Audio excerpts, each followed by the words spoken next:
Asteragoaz, eskerrik asko, zuen arretarengatik, ongi etorri, beste zer baino lehen, bai hemen zareten hoi, zein gurekin beste bide batzuetatik ere, streamingen bitartez bat egiten ari diren lagun guztiei. Ongi etorri izan eta egunon. Kudeaketa aurreratuaren Europako astearen barruan, gaur eta bihar, bi eguneko kongresua. 28. edizioa onuzkeo. Dana esanda dagoela pentsa daiteke, denok dakigulako urtean egoten dela hitzordu garrantzitsu bat sekula huts egiten ez duena. Eta jakintzat ematen dugu Euskalitek kongresu honetarako aukera emango digula eta jakintzat ematen dugu hemen elkartuko garela, nork bere etxean, nork bere erakundean, kudeaketa aurreratuaren esparruan zer egiten duen elkarri azaldu eta elkarrengandik ikasteko. Hau dana, jakintzat ematen dugu, baino aitor diezaiogun duen garrantzia eta ona iristeko egiten den lana. Ez da alferrik 28. edizioa. Ongi etorri agintarioi, ongi etorri nola ez, Euskaliten ingurumarian, ez bakarrik kongresuan, baita urte osoan zehar, gurekin bat egiten duzuen erakundetako lagunei eta bestelako kolaboratzailei. Para mí es un placer, como todos los años, darles la bienvenida a esta cita que cuenta ya desde hace mucho tiempo, además, con un lugar casi fijo, reservado en nuestras agendas. Comentábamos antes de empezar que parece que el tiempo se ha enloquecido últimamente, ¿verdad? Que las agendas ya no dan espacio para nada más y, sin embargo, aquí estamos y es un placer y también una enorme alegría saber que han vuelto a reservar este espacio para compartirlo en este congreso. La Semana Europea de la Gestión Avanzada es un clásico y dentro de este contexto se celebra este congreso. Una edición que en esta ocasión va a estar centrada en dos ejes principales. La innovación de los procesos a los que vamos a dedicar la primera de las jornadas y la gestión del talento, tema que vamos a dejar para mañana, aunque creo que vamos a ir salpimentando una y otra con ambos contenidos porque, como sabemos, están íntimamente relacionados. Bi ardatz horiek uztarri berean jarriko ditugu eta egia esan ez ginateke horregatik harritu beharko prozesuak eta pertsonak biak ala biak ezinbesteko osagaiak direlako kudeaketa aurreratuan. Decía que, en primer lugar, quería darle las gracias por estar aquí y por acompañarnos. Y voy a pedir a mis compañeras que nos indiquen cómo nos gustaría que nos acompañéis también a través de las redes sociales. Vais a poder ver que durante todo el Congreso tenemos los hashtags Semana Europea 22, Europako Astea 22, Congreso Gestión, Kudeaketa Kongresua. Y también os animamos a participar, por supuesto, enviando vuestras preguntas y para eso podéis utilizar también los hashtags que podéis ver ahí para hacernos llegar a través de Twitter las preguntas que consideréis para los distintos espacios de conversación que vamos a tener. También, lo dicho, durante el streaming vamos a poder estar conectados y vernos también a través del canal de YouTube de Euskalit. Muchas de las presentaciones que se van a compartir durante estos días estarán disponibles en la página web de Euskalit y os invito a que entréis y buceéis, porque el conocimiento y los materiales que vais a encontrar son muchísimos y también los materiales de este congreso. Beraz, luzamendutan galdu gabe, iruditzen baldin bazaizue, ongi etorria behar bezala egiteko, Euskaliteko presidenteari hitza emango diot. Vamos con la primera intervención de este congreso. Contamos con José Luis Díaz, presidente de Euskalit.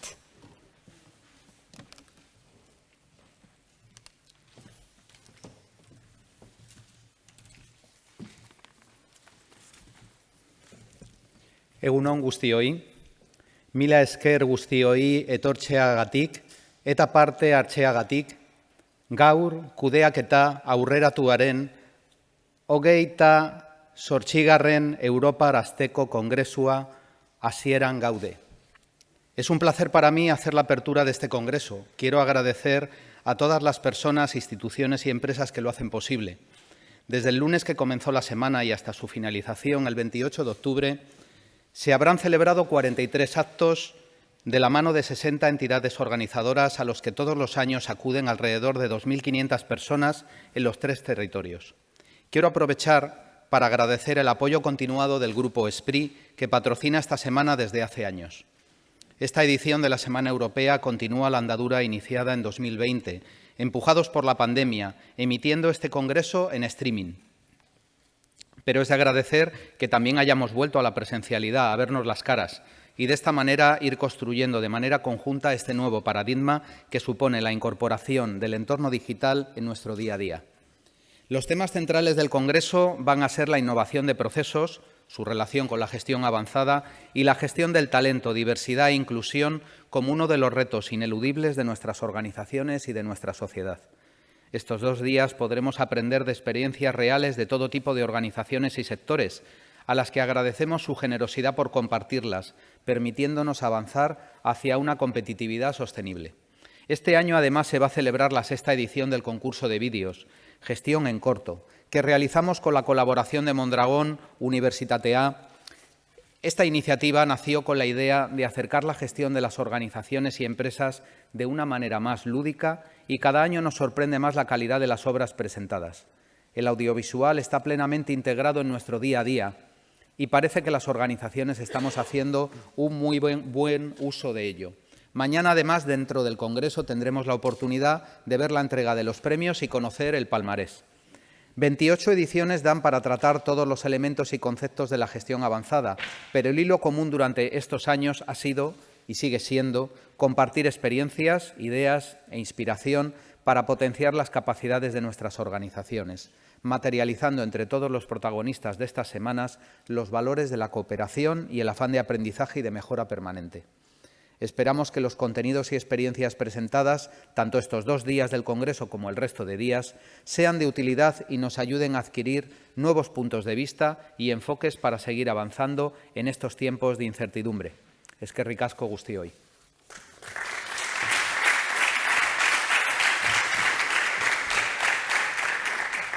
Eskerrik asko, Euskaliteko presidenteari. También muchísimas gracias a los miembros del patronato de Euskalit, que nunca los citamos, y sin embargo todos los días no son imprescindibles. Muchísimas gracias también por este trabajo y por la compañía. Es un placer también contar en esta inauguración con la viceconsejera de Tecnología, Innovación y Transformación Digital del Gobierno vasco, Estíbaliz Hernáez. Otra fija en esta cita. Estíbaliz, un placer, cuando quieras.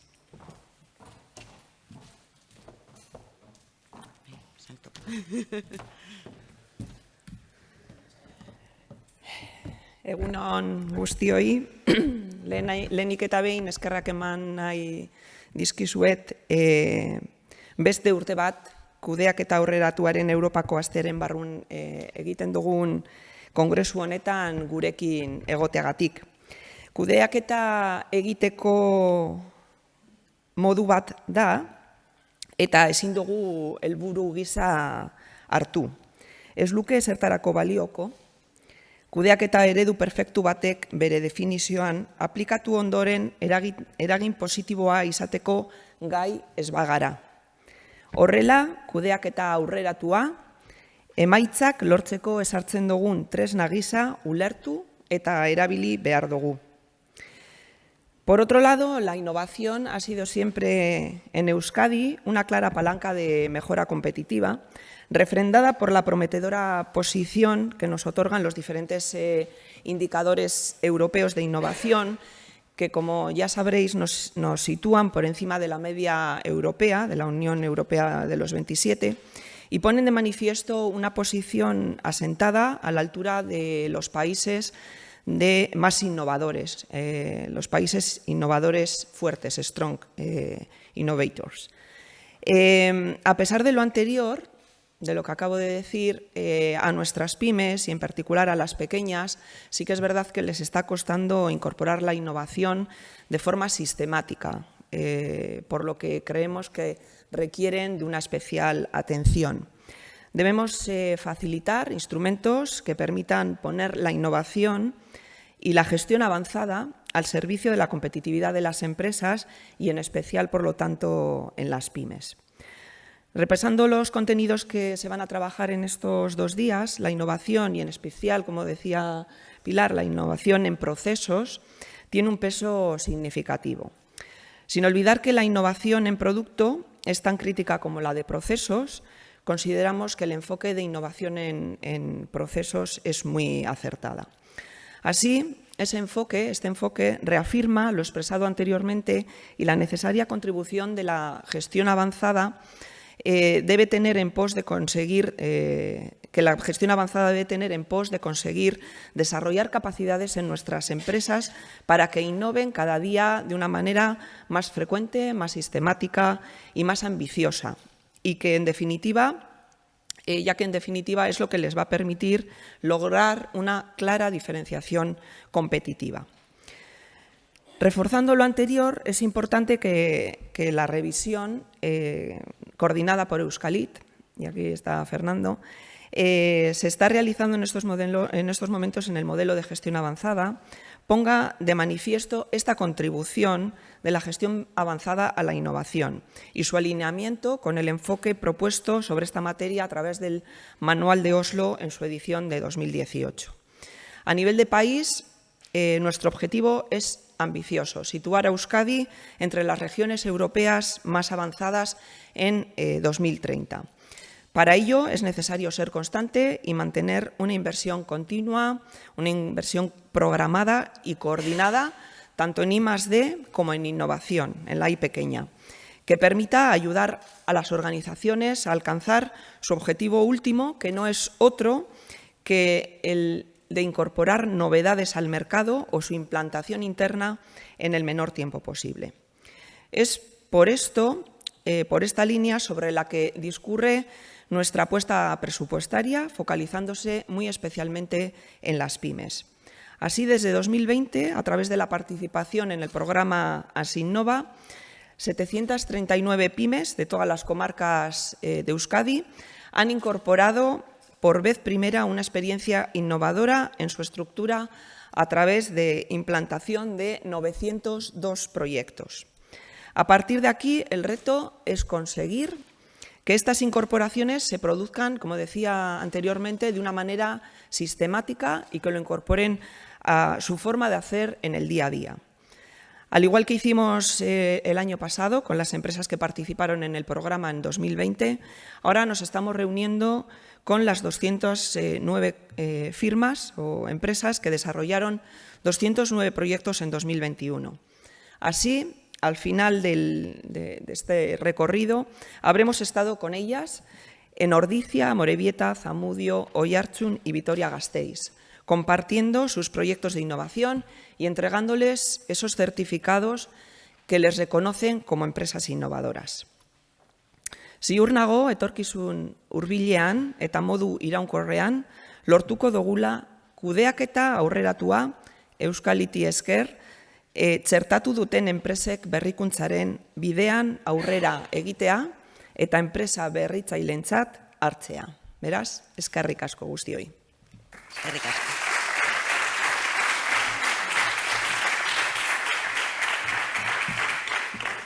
Eskerrik asko zuen hitzengatik, zure hitzengatik ere bai, Estibalitz, eta eskerrik asko ona jarraian zuen praktika onak partekatzera inguratuko zaretenoi. Vamos a dar paso al primer contenido de esta jornada que, como podéis ver en el programa, está pensado en formato conversación.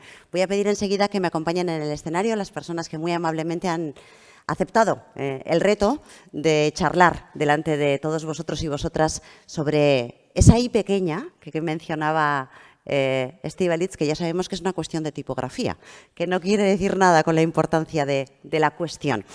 Os voy a pedir que me acompañéis en el escenario asumiendo el reto de que subáis al escenario sin escalón, que ya hemos visto que ha tenido que hacerlo también Estibalitz, y no es nada sencillo, pero vamos a ver que estamos ágiles en esta mañana. Javier Ormazábal, Jon Enolte, Marian Ibarrondo y Aitor Uriondo, mesedez lagundu nause hementxe holtza gainean, nahi duzuen tokitik, eskalera holtza hilloz. Holaxe, Javier, Marian, Aitor.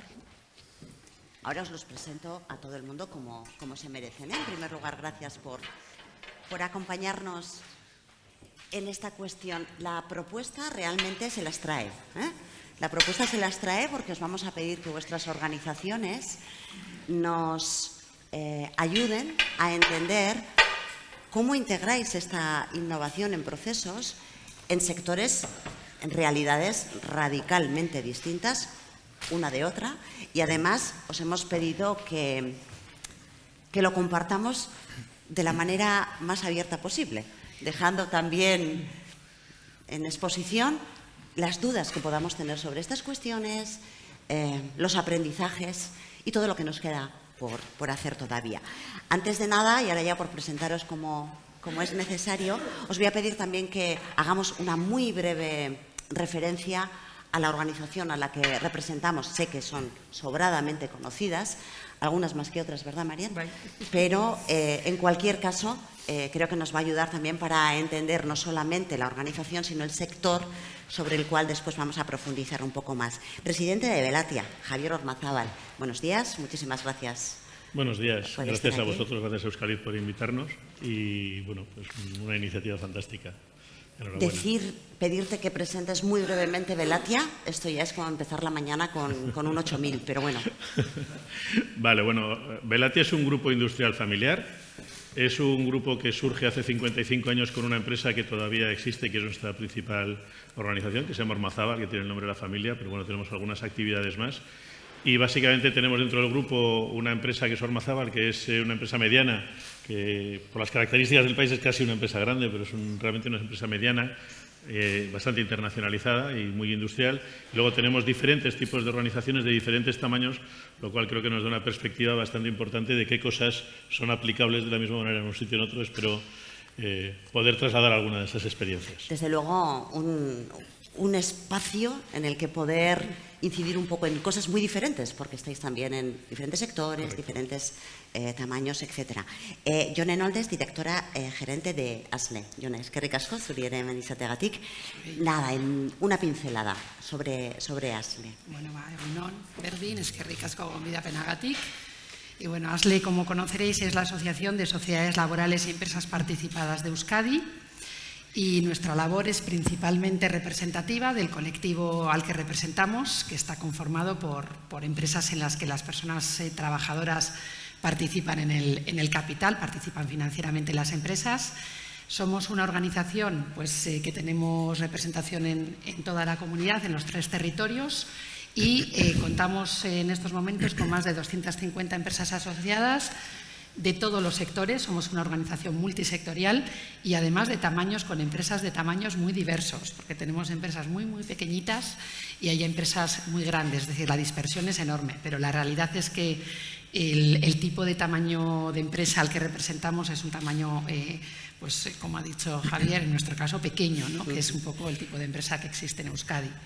Y como ASLE en sí también es una organización pequeña, porque somos menos de 20 personas en plantilla, y sí que me parece importante porque a la hora de enfocar todo lo que tiene que ver la innovación, creo que el tamaño y también el tipo de actividad que prestamos condiciona el enfoque con el que lo hacemos, ¿no? Sin lugar a dudas, ¿no? Sí. Una de las particularidades, uno de los atributos, ¿no? Eso es. Que hay que tener en cuenta a la hora de, bueno, mediano, pequeño y enorme.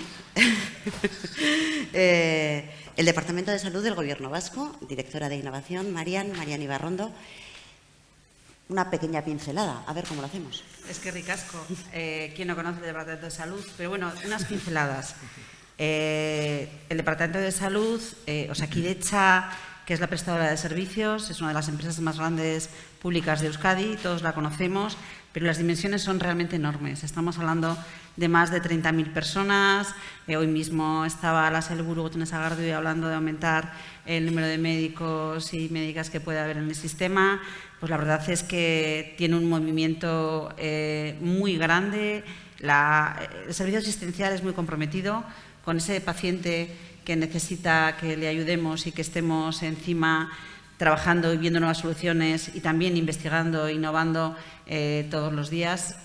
Bueno, es realmente inmenso, pero yo creo que se están haciendo las cosas, se han hecho bien. Desde hace 40 años que nació Osakidetza, el tema de la innovación y la investigación siempre ha estado dentro del sistema. Bueno, a veces se nos olvida, ¿no? 40 años ya de esa Osakidetza, pero sí, ahí estamos. Eskerrik asko, Marian, eta hezkuntzan kudeaketa aurreratua lantaldearen izenean Aitor Uriondo, Axular Lizeoko zuzendaria ere badena, beraz gaur, bi txaketa desberdinekin, Aitor, naizak sekulako beroa iken. Txapela aldatuko. Txapela hobeto ze txaketarekin, itu ingozea. Bi txapela, nola baita esatearren, baina hezkuntzaren munduan, otra sector de unas dimensiones realmente considerables, Aitor. Bueno, egun ondenoi, eskerrik asko gonbidapenagatik, eta bai, Axular Lizeoko zuzendaria naiz, Donostin kokatutako ikastola bateko zuzendaria, baina horrekin batea, kudeaketa aurreratu, hezkuntza kudeaketa aurreratuaren izenean nator, azken finean, gure erkidegoko ikastetxe ezberdinak, kaso batzutan ikastolak, beste batzutan ikastetxeak eta bestelakoak, hoien izenean, nolabait, bai prozesu, bai berrikuntza eta bai bestelako ikuspegi hortatik, egin dugun ibilbide hortan, oinarritutako esperientziak eta bestelakoa, zuekin partekatuz, eta nolabait gure ikasle etorkizuneko hiritarroiek azken finean zuen enpresetan eta biliko dien hoiekin, egiten dugun ibilbidea, lana eta zuekin partekatzea. Eskerrik asko. El objetivo de esta mesa es recoger vuestras visiones y vuestras experiencias sobre innovación en procesos. Y como esos libros de autoayuda podríamos ponerle el título ¿de qué hablamos?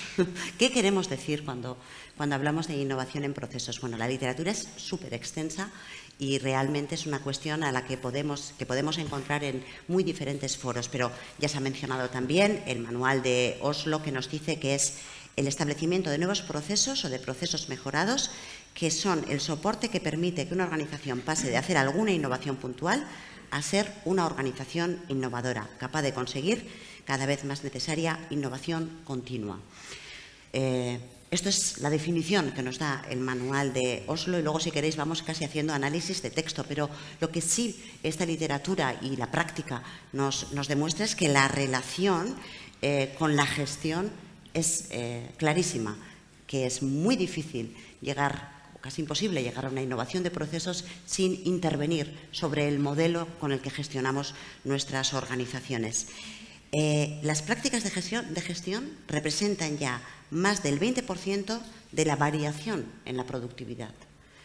No sé si este es un dato que es suficientemente conocido, casi aporta tanto como esa otra I+D o como las TICs. Es decir, intervenir sobre el modelo de gestión es una manera clarísima de mejorar la productividad. También con esos análisis se ha identificado cuáles son las áreas de mejora y en los últimos años toda esa información es lo que está recogiendo Euskalit para trasladarlo a un modelo de gestión avanzada que ya es un espejo de referencia para muchas organizaciones. Nuevos sistemas de vigilancia, innovación en procesos operativos, gestión de la innovación, enfoques para las relaciones con clientes con el marketing, en fin, el campo de trabajo de lo que queremos hablar es posiblemente inabarcable en 2 días de congreso y encima vamos a dedicarle solo una parte de la mañana. Bueno, la primera de las preguntas es, a partir de esa definición del manual de Oslo, esa referencia, me gustaría, Javier, y comienzo contigo, ¿de qué manera los 3 tipos de innovación específica, podríamos decir, cómo lo trabajáis, cómo lo integráis? ¿Ponéis el foco en cuestiones particularizadas? ¿Trabajáis de manera integral? ¿Cómo se aplica esta definición general del manual en una organización como la vuestra?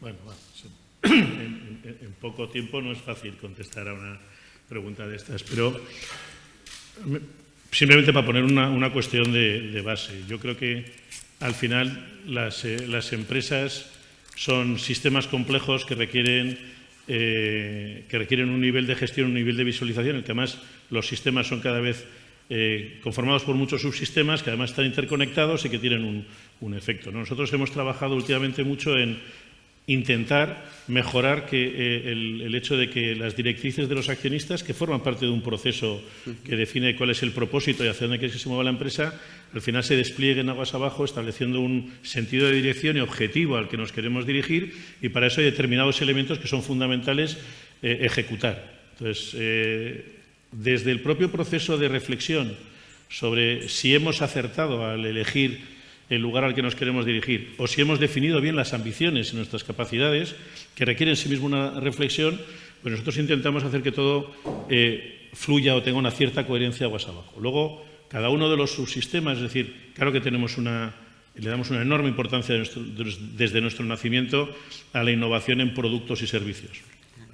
Ten en cuenta que desde hace mucho tiempo casi teníamos un único grupo de interés, que también en sí mismo es un elemento que ha cambiado significativamente. Cuando tienes al cliente en el foco, pues la definición de productos y servicios, es decir, cuáles son sus necesidades, cómo se las satisfaces, cómo llevas eso a ejecución en términos de desarrollar los productos, los servicios, medir el nivel de satisfacción del cliente, eso es relativamente fácil. Si te compra, insatisfecho no estás, y no te compra.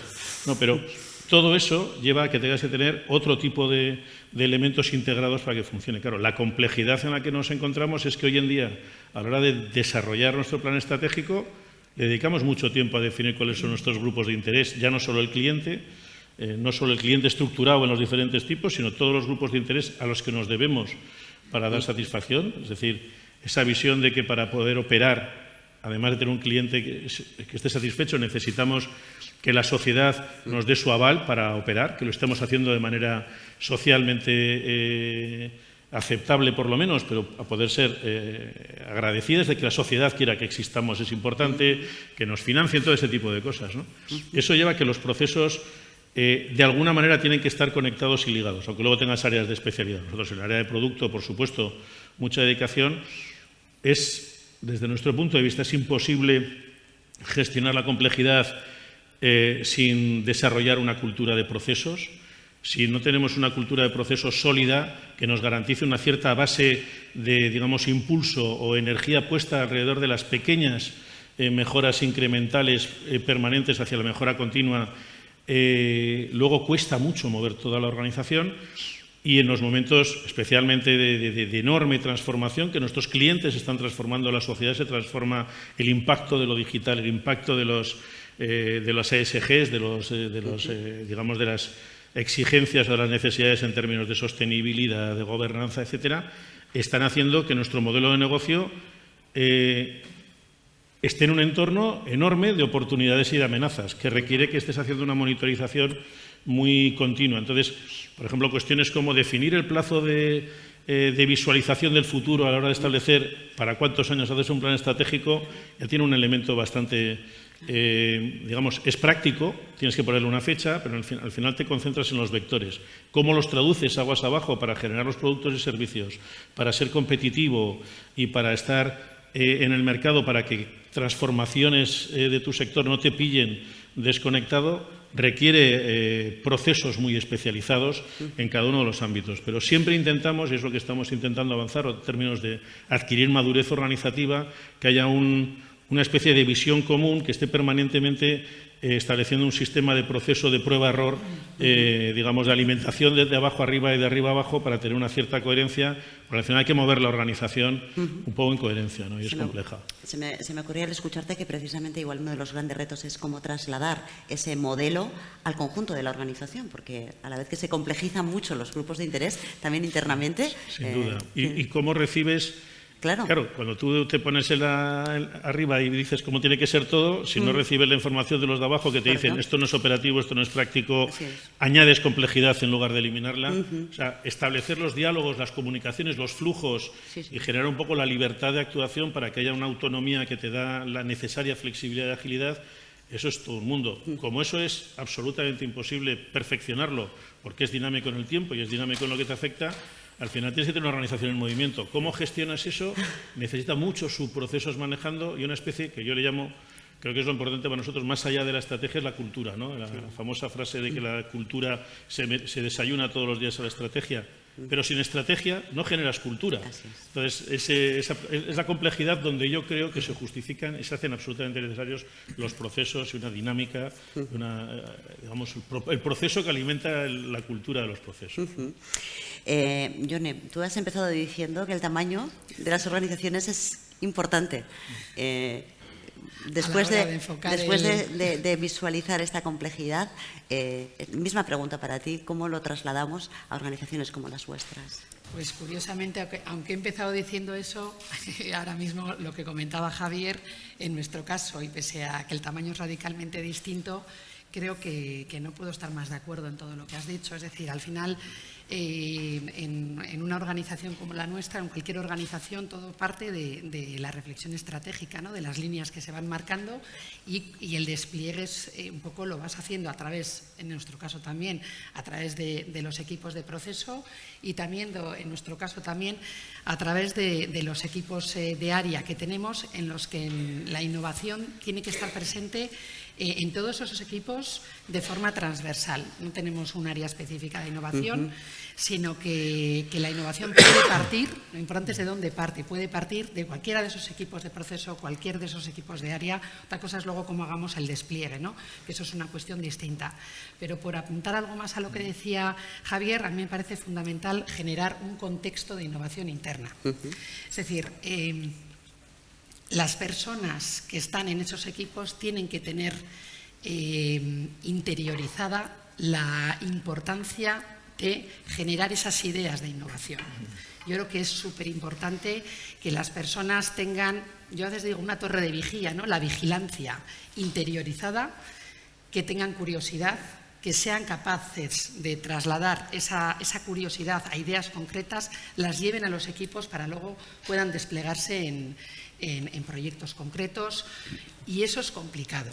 Crear esos contextos de innovación dentro de las organizaciones es un reto que nosotros estamos abordando en estos momentos. Ahora mismo tenemos un proyecto abierto en esta línea y creo que es clave porque es una forma de alinear a las personas con la propia organización en el ámbito de la innovación, pero también es la mejor forma de que lo que hacemos desde la propia organización esté respondiendo a esas necesidades y expectativas que estamos identificando en todos los grupos de interés que tenemos en el entorno de la organización, ¿no? Entonces, esos contextos son claves para involucrar a todas las personas y para que, al menos en nuestro caso, haya un despliegue a toda la organización, ¿no? Cuando hablamos de despliegue en la organización, y vuelvo otra vez a la cuestión del tamaño, sin lugar a dudas esto es importante. Eres directora de innovación del Departamento de Salud. Entiendo que todo lo que estás escuchando te resuena. Quería pedirte, Marian, si nos puedes ayudar también, además de, por supuesto, sobre que nos expliques cómo está gestionado, pero también con algún ejemplo que nos ayude a visualizar de qué estamos hablando.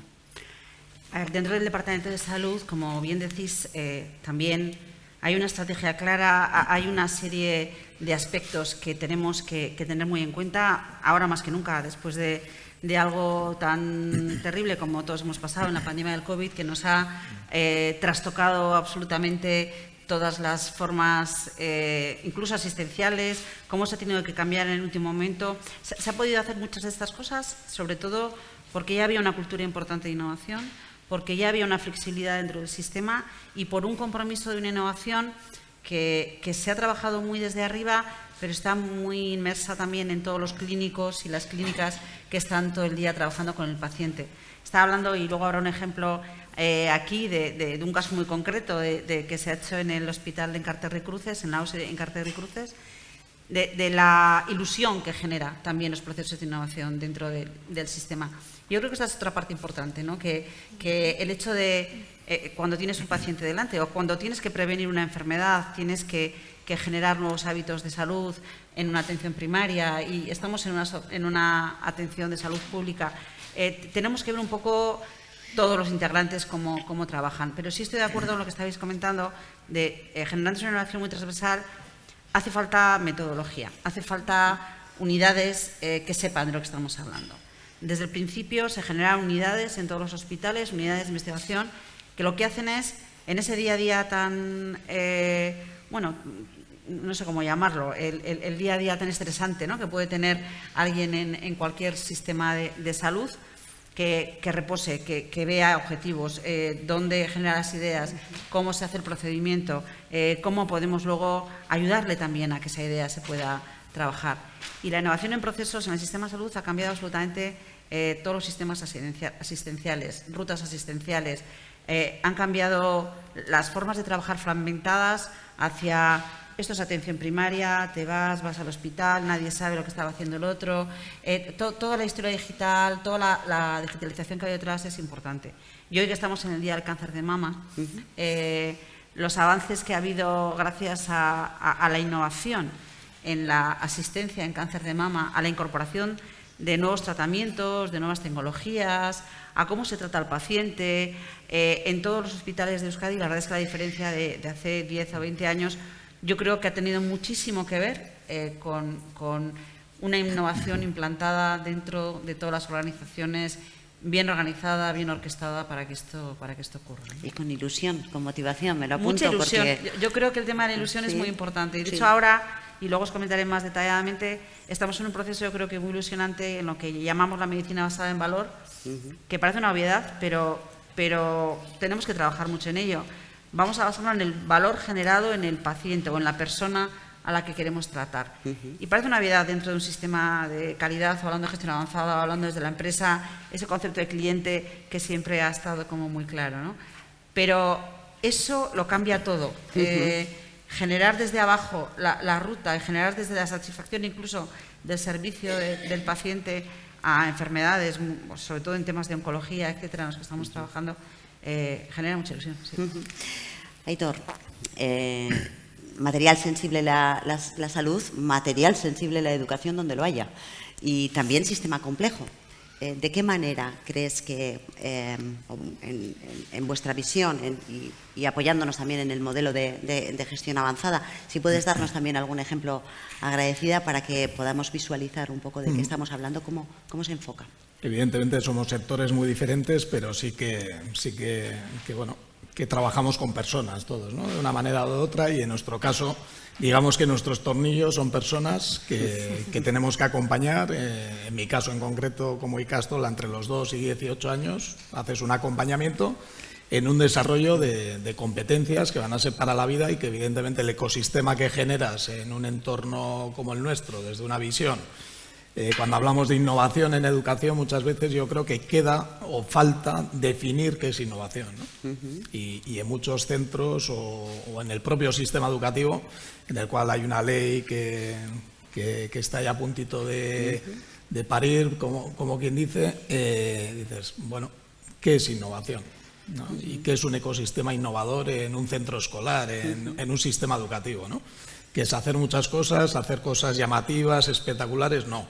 O sea, realmente tiene que tener un impacto en ese desarrollo competencial del alumnado y del profesorado. Es decir, el sistema educativo, esta es una opinión personal, pero tiene una serie de marcos limitantes y una cultura histórica que nos limita en muchas cuestiones a la hora de hacer una nueva definición de lo que es la innovación dentro de lo que son esos sistemas y esos procesos, ¿no?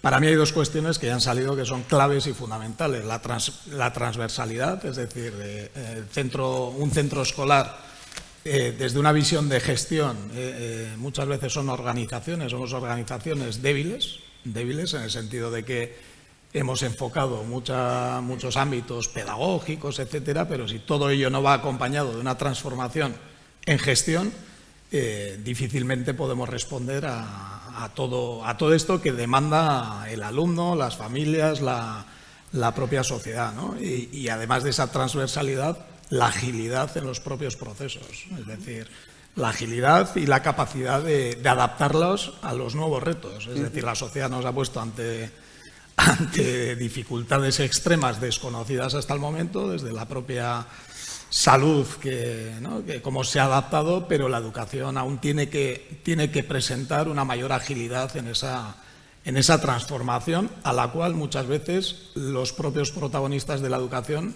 negamos, ¿no? Y nos aferramos y nos agarramos a culturas anteriores que ya no valen, Y entonces tenemos que transformar, tenemos que reinventar y tenemos que definir un nuevo marco que es muy diferente a lo vivido hasta el momento, ¿no? Y eso conlleva procesos, agilidad, transversalidad, innovación bien definida desde el ámbito pedagógico, desde el ámbito de gestión, desde un montón de ámbitos que no deja de ser una organización como puede ser cualquier otra, pero con el material más sensible que puede tener esta sociedad, que son los niños y los jóvenes que van a ser quienes estén luego en vuestras empresas, ¿no?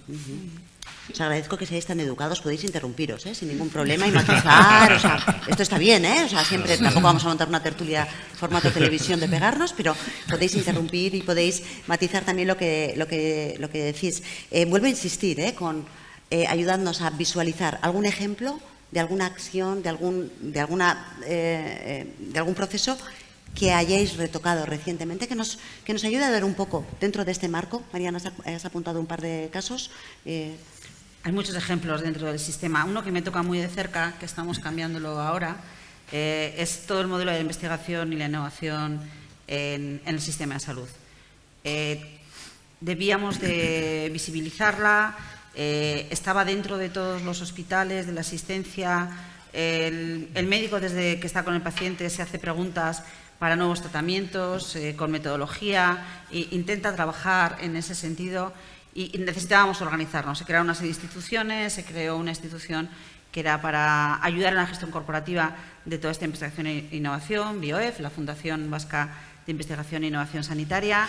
Nacieron los institutos de investigación, unos institutos realmente espectaculares, con unas investigaciones que muchas de ellas se han aplicado en el día a día del trabajo asistencial. Ejemplos que estábamos comentando antes, la esclerosis múltiple. Pues hace 25 años contaba, por ejemplo, uno de los médicos asistenciales que trabaja muchísimo en investigación y que es un gran referente a nivel nacional e internacional, que hace 25 años estaban en lo que puede ser la sala de espera, los pacientes desesperados porque no tenían mucho futuro ante una enfermedad como esa, y ahora, 25 años después, ha cambiado tanto la medicina personalizada que no están diciendo de atiéndeme rápido porque tengo que ir a trabajar, pero casi, ¿no? Entonces, ese tipo de cambios han sido espectaculares en la investigación, gracias a la investigación, gracias a la medicina personalizada y a la innovación. Entonces, ahora lo que queremos hacer es un modelo organizativo diferente, quizás más coordinado, entre todos los institutos de investigación, los 4 institutos de investigación que tenemos, unos dedicados territorialmente, porque territorialmente es donde están los hospitales de referencia y las OSIs de referencia, en Vizcaya, en Guipúzcoa y en Álava, y también con otro instituto que intenta trabajar en esa investigación e innovación en los sistemas de salud. Cómo hacer una mejor asistencia sanitaria, cómo trabajar mejor en esa asistencia.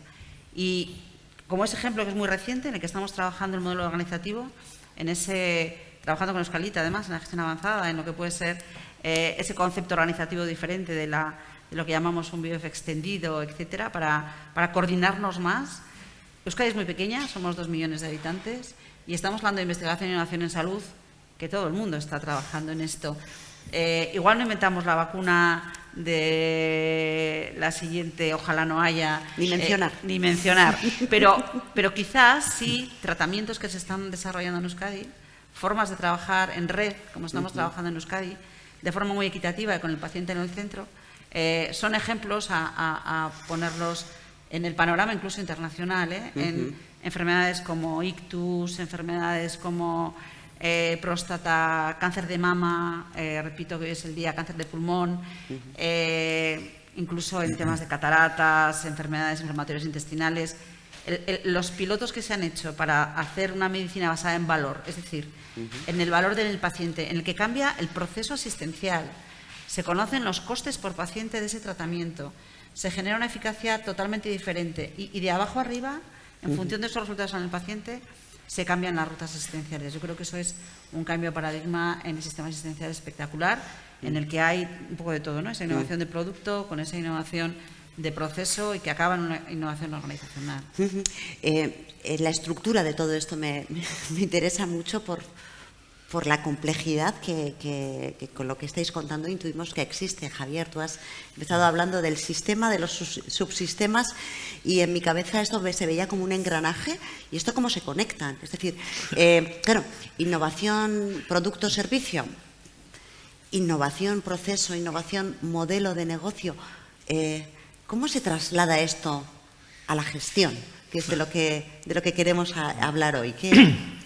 En tiempos de mi padre, cuando lo fundó, era fácil. Mi padre veía el futuro, sabía lo que quería, decía para allá, y el ejército se dirigía, ya sé que el ejemplo del ejército no es bueno, pongamos otro, el equipo se dirigía a resolver los retos y el problema estaba fuera y organizadas. Para que te hagas una idea de por dónde empieza el nivel de complejidad y dónde a veces trasladamos complejidad cuando queremos generar lo contrario, es cuando de repente empezamos a pensar que los directivos tienen que moverse con objetivos a corto plazo y objetivos a largo plazo, y que el objetivo a largo plazo está en la generación de valor y que los objetivos a corto plazo están más asociados a plan de gestión, pues, venta, rentabilidad, etcétera, ¿no? Y los objetivos de valor tienen que ver con la sostenibilidad de la empresa, con el talento que tenemos para abordar el futuro, bueno, desde una perspectiva de empresa familiar, que tenemos vocación de legado, de largo plazo y todo ese tipo de cosas, ¿no? Entonces, cuando empezamos a reflexionar lo que es valor, los accionistas, que están representados en el Consejo, y cuando hablamos como accionistas solo, decimos fenomenal, nos encanta la idea, porque si se genera valor, mejor para nosotros, la inversión mucho mejor. Y entonces le dices, fenomenal, solo tienes que hacer una cosa, definir valor. Y dices, espera un poco, ¿cómo que definir valor? Estás acostumbrado a que la empresa te diga, nosotros tenemos esta máquina que es capaz de producir esto, poquito más, poquito menos, te satisface, no te satisface. Y ahora dices, no, ahora la máquina es esta, fenomenal, pero ahora dinos tú qué quieres a largo plazo. Tú, ¿qué valoras realmente? Y claro que valoras el dividendo, claro que valoras los resultados, también la imagen de la empresa. Nuestra principal empresa se llama igual que la familia, hoy también queremos tener buena imagen. O la gente con la que nos sentimos nosotros muy implicados, en el sentido de que en mi casa se entendió muy pronto que los accionistas somos dueños de las acciones, no de la empresa, con lo cual la empresa va más allá del propio interés de los accionistas, que tienen su legítimo interés y tienen su responsabilidad. Pero definir valor es complicado. Y definir valor que todos los individuos, que cada uno tiene su propia percepción, se traduzca en un elemento común, es complicado y necesita un proceso probablemente en este caso acompañado, y que además la forma de hacerlo esta vez y la forma de hacerlo dentro de un tiempo sea distinta. Pero las primeras veces hemos tenido que empezar casi desde el principio. ¿Qué es grupo de interés? ¿Qué son los clientes? ¿Cuál es tu posición relativa? ¿Qué pasa con tus decisiones? Que no es solo decir quiero esta rentabilidad, quiero otras cosas. ¿Cómo se consolida? Bueno, el factor fundamental en traducir sensaciones de valor y objetivo y propósito en instrucciones a la organización para que oriente su gestión está en el Consejo de Administración, donde nos acompañamos de personas externas expertas en el sentido ese de entender qué es lo que quieren los accionistas, es decir, es la familia, pero los accionistas, y traducirlo a un lenguaje que permita, por un lado, orientar a los gestores para que sepan cuáles son los vectores, y también recepcionar de los gestores el sentido de lo que es posible y no es posible. Porque claro, yo quiero valor, pero luego ¿qué ocurre? Y establecer un poquito toda la sistemática y en qué lo soportamos, cuáles van a ser nuestros diferenciales. A la vez que sabemos que la complejidad existe y hay que gestionarla, también es verdad que tenemos ciertos parámetros que son fijos, que forman parte de nuestra cultura, entre ellos está la innovación, porque cuando está asociado a un tema de tecnología, simplemente la propia carrera de sobrevivir durante 55 años contra competidores enormes y demás, ya algo de innovación haremos. Bien o mal, muy mal no lo haremos porque hemos sobrevivido 55 años, ahí estamos. Pero es verdad que si no tuviéramos desarrollado en paralelo algo que nos genere esa especie de flujo constante de mejora para las épocas en las que no tienes la ocurrencia maravillosa, te da estabilidad, te da formación y te ayuda a generar la cultura adecuada. Entonces, esa interacción, y la clave es esa, cómo comunico, cómo contacto, pues empiezas con todos los elementos soft. Comunicación, el sistema de control. Nosotros hemos establecido una sistemática de control interno que no te puedes imaginar lo molesta que resulta para las organizaciones.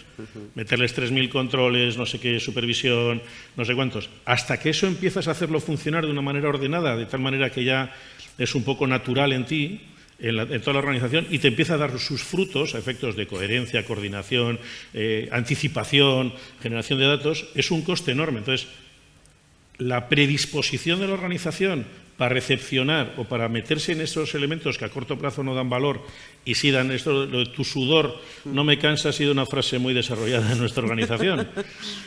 Eso lleva su tiempo y hay que entender, me parece muy importante, ser tolerante en el sentido de que no puedes alcanzar la perfección, necesitas tiempo para modificar los comportamientos y dirigir la cultura, y necesitas impulso continuado en los vectores fundamentales. Y a veces la coyuntura no te ayuda a que tengas impulso continuado en cosas que a veces no te parecen estratégicamente, vas mal de resultados y dices, sigo metiendo dinero en esto, espero un poco, ¿qué hacemos? No, eso es extremadamente importante. Y eso procede de la cabeza de la organización, que esté dispuesta a poner en valor esa visión de sostenibilidad, en nuestro caso. Hay otras empresas que funcionarán con otros criterios. Por eso la comunicación es muy importante. Desde la organización hacia abajo es, digamos, un poco más verticalizada, aunque la organización es cada vez más plana. Pero yo sí le doy mucha importancia a que desde el propio accionista hay que entrar en tu función, no hay que dispersarse. Es un peligro preguntar a los accionistas, perdonad porque me alargo, pero preguntar a los accionistas tú qué quieres y luego le tienes que decir, sí, pero tú qué quieres aquí, no tú qué quieres del mundo mundial, sino qué quieres para este uso, ¿no?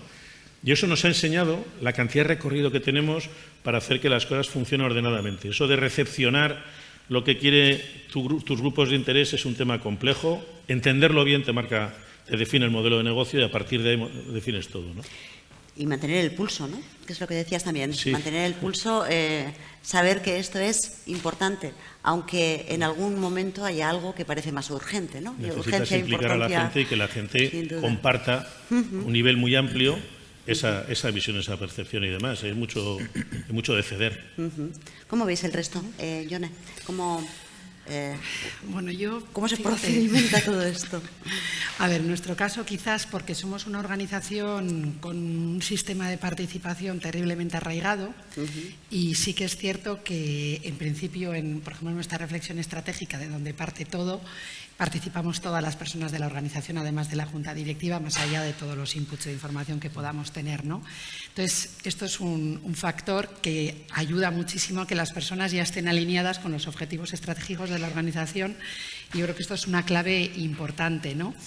Yo creo que es importante también tener en cuenta que la innovación, y aquí me estoy dirigiendo sobre todo a las pymes, no son cosas tan grandes. Es decir, hay una innovación que puede surgir en una reflexión estratégica, que puede ser una innovación del modelo de negocio, y a eso no estamos hablando de una innovación más disruptiva, pero luego hay una innovación que es la de proceso, que es de la que estamos más hablando hoy, o incluso innovación de producto, que no tiene un carácter tan transgresor, ¿no?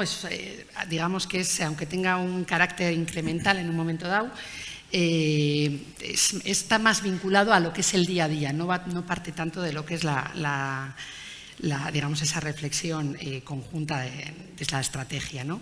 Y entonces, en ese contexto del día a día, yo creo que ahí sí que es importante, como he comentado antes, ¿no? Pues implicar a las personas. Yo por eso decía que partimos con una ventaja, porque las personas participan en esa reflexión estratégica y luego todas las personas de la organización participan en algún equipo de proceso, algún equipo de área, ¿no? Entonces, a partir de ahí, yo creo que es importante la metodología. Nosotros, por ejemplo, en la última reflexión estratégica que hicimos una reflexión muy fuerte en torno al cliente en el centro, y el tejer alianzas, ¿no? Antes lo comentaba Marian, es uno de los puntos donde pusimos el foco. Entonces, cuando esto se ha ido desplegando en los equipos de proceso, y por poner un ejemplo muy concreto, hay un proceso concreto que es el de identidad y comunicación, y una de las ideas que se propusieron fue cambiar nuestros canales de comunicación radicalmente y pasar de una comunicación muy centrada en el email. Nosotros somos además una organización muy activa en comunicación con las empresas asociadas y con otro tipo de clientes, y pasar a un sistema de email marketing, que es una acción muy concreta y muy sencilla que podrían hacer muchas empresas y que está teniendo un impacto muy importante. Un impacto porque a través de estos nuevos canales, que es una innovación pequeña, estamos consiguiendo tener muchísima más información de qué es lo que quieren nuestras empresas asociadas, porque controlamos qué tipo de información está llegando, cuáles son las tasas de apertura, a qué clican, en qué momento abren más una información que otra. Y esto nos está posibilitando que a la hora de comunicarnos con toda la clientela, todas las empresas asociadas, podamos redirigir mucho mejor qué tipo de información lanzamos, cubrir mucho mejor sus necesidades y sus expectativas, que para nosotros es una clave fundamental, y aportar una información de mucho más valor para ellos. Entonces, aquí se ha producido una innovación y tenemos un impacto claro, y también está provocando que las personas se alineen muchísimo más con esas expectativas que estamos identificando en nuestros clientes, ¿no? Entonces, vamos cerrando el círculo. Y esto es un ejemplo de una innovación pequeñita. Es decir, cómo, bueno, hay ejemplos grandes, que podríamos poner muchos, pero cómo se puede traducir en cosas concretas y cómo las pymes pueden abordar la innovación a través de innovaciones en proceso, con ejemplos muy concretos. Lo que sí es importante es la metodología, la sistemática, eso es importante. Yo creo que eso también, bueno, lo comentabas también, ¿verdad, Marian? De qué manera hay una metodología y no estamos generando, perdonadme la expresión, que no es muy presentable, pero creo que es bastante utilizada, generando champiñones dentro de la organización, ¿no? Cosas que después se van a desconectar absolutamente, y al final tienes una serie de champiñones zombies en tu organización que cuando te lo miras de nuevo, ¿qué hacemos con todo esto en este momento, ¿no? En salud, el crecimiento de los champiñones es un problema, es un gran problema. Me ha gustado las intervenciones anteriores porque hay un concepto que está muy... es intrínseco dentro del sistema de salud, que igual fuera no se conoce, ¿no? Toda la generación de cómo cambió el modelo de negocio, lo que nosotros llamamos las OSIs, ¿no? Las organizaciones sanitarias integradas.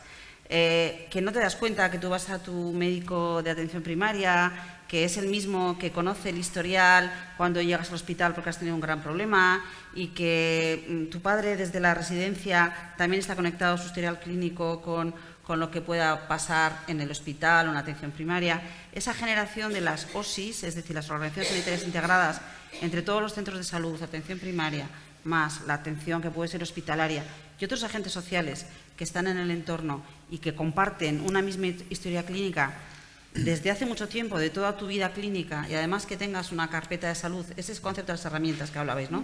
De pasar del email o otra serie de herramientas.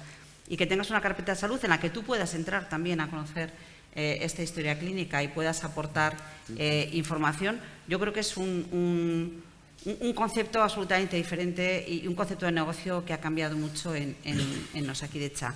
El trabajar en red es algo que estamos trabajando ahora, pues, de forma a veces casi obsesiva, ¿no? El tener que ser equitativos, que el mismo tratamiento da igual donde estés, en Donosti, si en Gasteiz, o estás en Bilbao o en Galdácano o en Eibar, y que al final estemos todos comunicados y estemos dando esta medicina basada en valor, en ese valor entendido con un valor, con una mayúscula muy grande en ese paciente o en esa persona que también puede opinar, ¿no? Que siempre ha sido como el paciente, ¿no? Está paciente, está ahí quieto y que me hagan lo que me tengan que hacer, ¿no?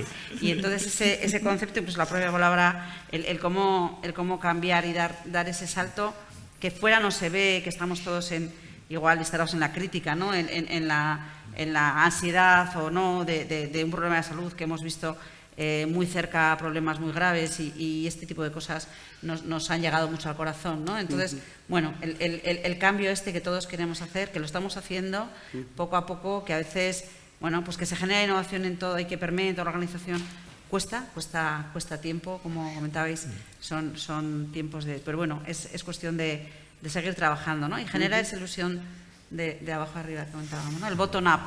Los institutos están haciendo un montón de trabajos de bottom-up, procesos de parte hartu, que la gente en el día a día esté viendo realmente qué cosas pueden cambiar, y escuchar qué es lo que se está haciendo. Y intentar sistemática, herramientas y una visión también de paciencia. Aunque Javier, mencionabas la palabra tolerancia, saber que esto va a ir por aquí, hablabas de paciencia. En principio, por definición, nos puedes cambiar la idea, pero el alumnado no suele identificarse con las palabras tolerancia y paciencia y todo. En principio, vuestros grupos de interés, los pacientes tampoco. Vuestros grupos de interés son muy amplios, pero no deja de pensar cómo se hace esto en el mundo de la educación, es decir, cuál es esa sistemática, cómo se organiza. Y además, con el caso que nos comentaba Javier, ¿y qué es valor? Si nos preguntamos qué es valor en la educación a los diferentes grupos de interés, me imagino que el Colacao es, ¿no? Amplio. Amplio. Yo creo, la verdad que es súper interesante todo lo que se está aportando, pero en nuestro caso en concreto, en el anterior plan estratégico que llevamos adelante, yo creo que cada plan estratégico, cada definición de plan estratégico es una grandísima oportunidad para mirarte al espejo, ¿no? Y en ese mirarnos al espejo y en ese escuchar del que hablabais, etcétera, en este caso vengo representando a más centros escolares, pero voy a hablar del mío en concreto porque yo creo que es un ejemplo claro de lo que nos sirvió. Somos una cooperativa de familias. Como cooperativa que somos, se supone que hay una serie de procesos colaborativos, cooperativos, en los cuales deberíamos de tenerlos muy integrados, etcétera, y nos autodefinimos como una Ikastola innovadora y así nos ve la gente, ¿no? Hasta que hicimos una reflexión con el propio alumnado, con un partner externo que nos ayudó en ese proceso y llegamos a la conclusión de que nuestro alumnado de secundaria y bachillerato, la propia concepción que tenían de ellos mismos no era que eran gente innovadora, ni que era gente cooperativa. Y los propios adultos les habíamos puesto la etiqueta: mis alumnos son súper innovadores, son súper colaborativos, son súper cooperativos, y todo está mal, lo explicamos y lo enseñamos al mundo, ¿no? Porque somos una Ikastola súper innovadora. Pues no. Pues no. La percepción de nuestro alumnado era que no eran innovadores. Entonces, por eso he empezado antes un poco mi reflexión de que deberíamos de definir, ¿no?, en educación qué es ser innovador y cómo desarrollamos esos procesos de aprendizaje orientados hacia la propia innovación, ¿no?, y la propia adaptación de esas personitas que van a ser, ¿no?, pues quienes van a marcar el camino y el futuro en muchos ámbitos. Y a partir de ahí empezamos a diseñar, desarrollar una serie de procesos basándonos en realidades, no en reflexiones ni en teorías del adulto, ¿no?, que muchas veces teníamos una definición, teníamos un despliegue de esa definición desde la perspectiva del adulto, pero no desde la perspectiva del propio alumno, que debe de ser el protagonista y quién está, como puede ser un paciente, etcétera, ¿no?, cuáles son sus necesidades reales, no las que yo marco o las que a mí me interesan como profesor, ¿no?, sino que ellos nos marquen. Y bueno, dentro de esa reflexión sí que generamos una serie de focos y una serie de ecosistemas de escucha hacia el alumnado. Tenemos nuestro propio parlamento joven dentro de la Ikastola, en la cual ellos durante el curso van proponiendo, van haciendo una serie de reflexiones y este tipo de focus y de ejemplos, ¿no?, de discusión, y a partir de ahí, desde una realidad, pues surgieron oportunidades y cuestiones que han ido surgiendo y siguen surgiendo cada día, de ejemplos además de los que nos sentimos súper orgullosos, pues de tener una situación de inseguridad en la entrada de nuestra Ikastola porque faltaba una acera, pues implicamos a una serie de empresas del entorno, empresas que no tienen nada que ver con nosotros, como puede ser Asfaltia, como puede ser Comodo, Ecorrec, que respondía también a una necesidad de seguridad y cómo implicábamos al alumnado y a la comunidad educativa en el desarrollo y logro de esos objetivos de desarrollo sostenible que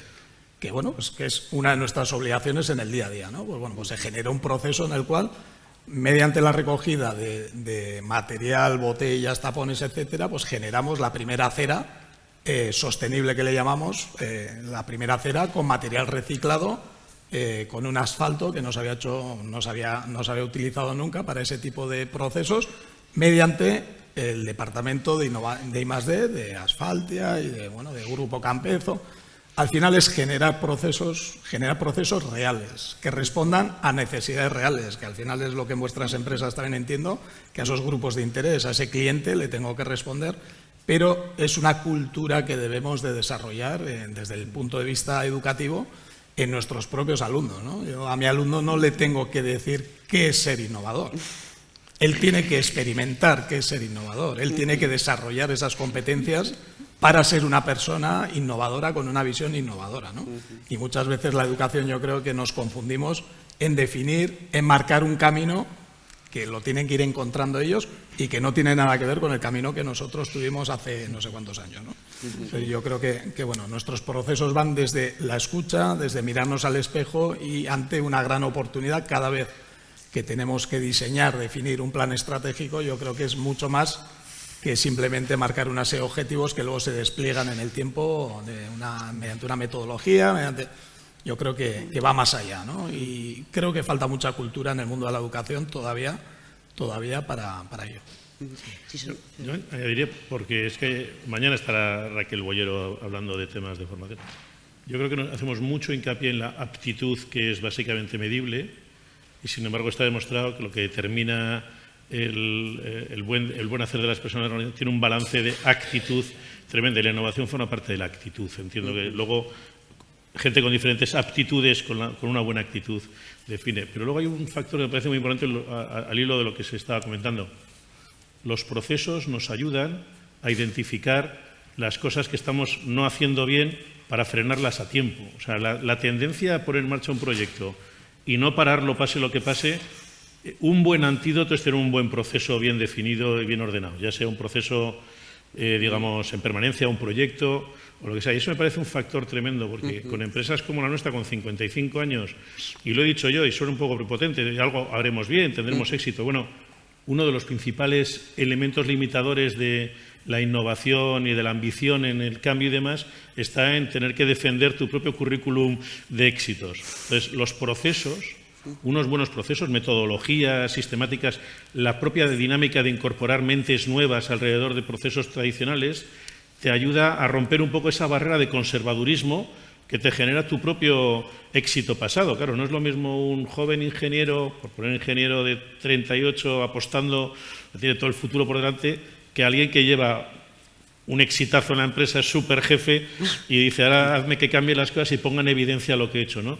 Los procesos te ayudan en ese tipo de cosas, que son muy importantes desde el punto de vista de la cultura y la innovación. Es básicamente una percepción de insatisfacción razonable que te lleva a la acción. Si tienes la insatisfacción y no te lleva a la acción, no hay valor, puedes tener ocurrencias, serendipias y demás, ¿no? Pero me parecía muy importante el definir el tema. La actitud es importante y es difícil de medir, es difícil de objetivar en la medición, pero sí es importante medirla.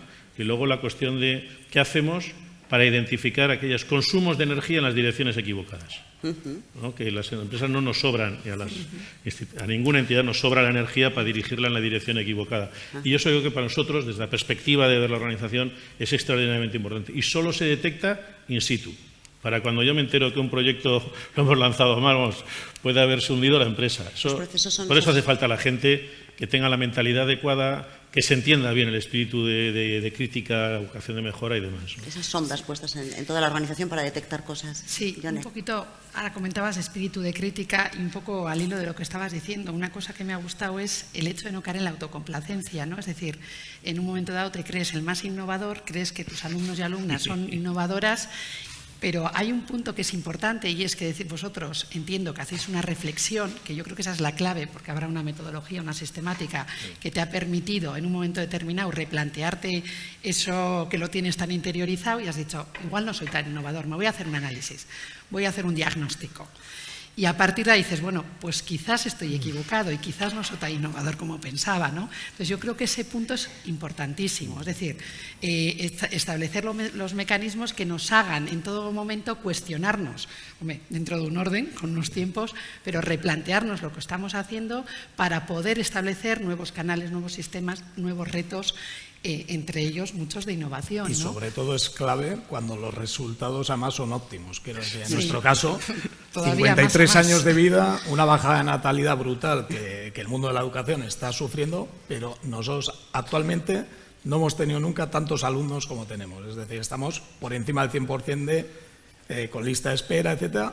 Es muy fácil caer en esa autocomplacencia de decir, si va todo muy bien, ¿para qué lo vamos a tocar, ¿no? ¿Para qué vamos a hacer esta reflexión? Yo creo que desarrollar esa cultura de mirarte al espejo y de encontrar también otro tipo de entidades también que puedan ser muy al margen de la propia educación, ¿no? De que puedan ser inspiradoras, que puedan ser, que te puedan ayudar a desarrollar esa visión crítica.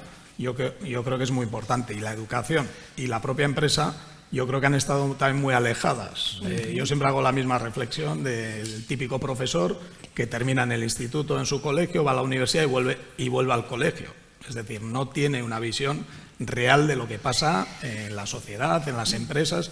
Yo creo que es fundamental esa relación directa con la administración, con las empresas del entorno, con una serie de entidades que puedan llegar a ser inspiradoras y que te puedan encender esa curiosidad de la que hablabais antes, que luego tú la tienes que trasladar a tu mayor grupo de interés, que es el alumno, ¿no? Y el mundo de la empresa también necesitamos personas que van a estar en el futuro, que vengan ya con ciertas competencias, porque la actitud es muy importante, pero esas competencias también hay que trabajarlas, que vengan del mundo educativo, ¿no? Con lo cual tiene que haber un acercamiento en este y en otros campos, ¿no? Estáis hablando de un trabajo en red, que también lo mencionabas, ¿verdad? Cada una de las organizaciones sabe que dentro de su... Cuando se mira hacia adentro, ¿no? Intramuros, se ve en esos subsistemas que mencionabas, Javier, se ve también ahí como diferentes diferentes organizaciones, nodos de esta red que tienen que colaborar. Pero estáis también aportando ahora una mirada extramuros, de esas conexiones un poco improbables, tal vez, ¿no? Que dices, es que necesitamos, del mundo de la educación, la empresa también lo necesita, ese generar redes e incorporar también esa insatisfacción. No todo lo que tengo que saber o no toda la actitud necesaria está dentro de mi casa, puede estar fuera de ella. ¿También forma parte de esta innovación en procesos? Sí. Absolutamente, sí. Y empezando por esa insatisfacción que no tiene que quedarse en frustración, sino tiene que acabar en positiva, ¿no? Esa actitud positiva que en el sector salud pues es complicado por muchas razones. Bueno, tenemos que intentar saberlas canalizar. Y las alianzas, en nuestro caso, son obvias, es decir, la incorporación de tecnologías con empresas, el estar en el día a día con ellas, el conocer qué es lo que hay nuevo, esa búsqueda incesante también de información a nivel de tecnología, de patentes, de publicaciones, de conocer con lo que estamos haciendo. Ahora estamos también en un proceso precisamente para eso, ¿no? Para gestionar el conocimiento de una organización tan grande y tan compleja como es la que nosotros llevamos. Entonces, el canalizar todo esto con alianzas con empresas vascas, con empresas de fuera, con otros hospitales que estén aprendemos mucho de lo que hacen otros. Hay redes continuas, tenemos nodos de referencia en los institutos de investigación e innovación que ayudan a innovar también a estas organizaciones sanitarias. Están acreditados por el Instituto Carlos III, están en proyectos europeos. No podemos mirarnos al ombligo. Es algo que tenemos que estar continuamente reciclándonos y continuamente moviendo. Tenemos que tener la mejor de la calidad en salud, tenemos que tener la mejor asistencia sanitaria y, bueno, pues todos podemos tener muy incorporado que es bueno y que es malo y que quisiera, y esa insatisfacción que podemos tener todos. Pero bueno, el trabajo ese desde dentro también de canalizar esa información, de canalizar esa innovación y de poder trabajar en alianzas con redes internacionales, estatales, empresas. Tenemos que terminar. Sí. Pero pues, si me permite solo esto. La parte autocrítica está bien, y por llamar la atención, yo la última vez que asistí a un evento de Euskalit fue la entrega de los reconocimientos, galardones. A mí me parece que el ofrecer puntos de encuentro, de los que salgas satisfecho, a veces también tienes esa sensación, por cierto, creo que es un poco muy vasca de tirar para abajo todo lo que haces, como haces algo bien, pero es como medio bien en lugar de bien. Es muy bueno llegar a los sitios y decir, oye, yo cuando me comparo con los demás, ni soy tan malo como a veces parece, ni soy tan bueno, pero, hombre, tengo derecho a sentirme satisfecho de haber avanzado, de hacer las cosas mejor, ¿no? Entonces, me parece que es muy importante generar esos puntos de encuentro. Para la innovación debe ser tener una idea, una iniciativa y un resultado. Eso es innovación. Si no tienes idea y objetivo, pero tienes resultado, creo que le llaman serendipia.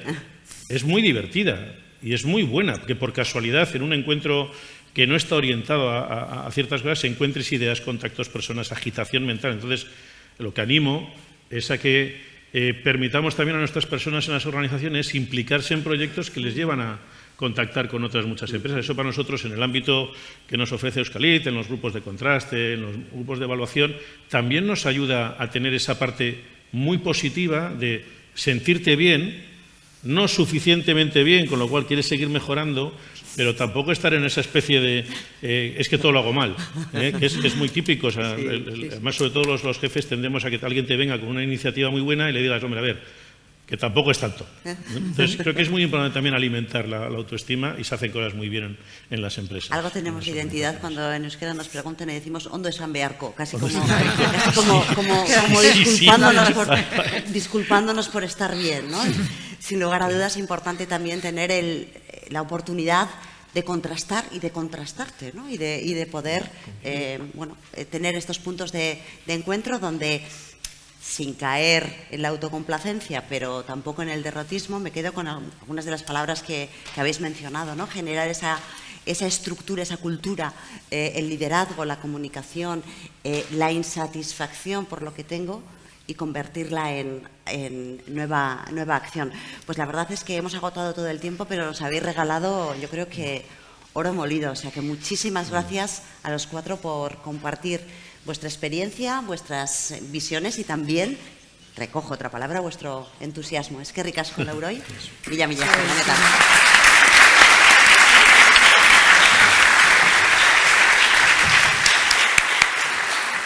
Eskerrik asko.